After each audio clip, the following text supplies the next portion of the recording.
咁一般嚟講咧，喺出邊街買到嘅爆谷咧，通常都會加咗好多牛油啊、焦糖啊、芝士啊咁去調味嘅喎，所以個熱量同脂肪咧含量都比較高啦，甚至糖分咧都係非常之高嘅。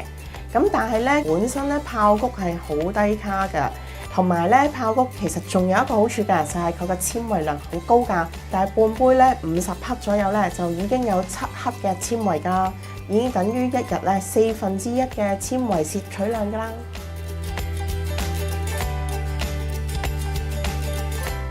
我哋可以將啲爆谷豆直接咧放入一個白鑊嗰度就開火啦，唔使加油㗎啦。咁但係記住一定要冚咗個鑊蓋佢，等個熱力咧令到個爆谷豆咧爆啦。咁大約10至15分鐘，聽到啲卜卜聲冇晒之後，我哋就可以閂火開蓋啦。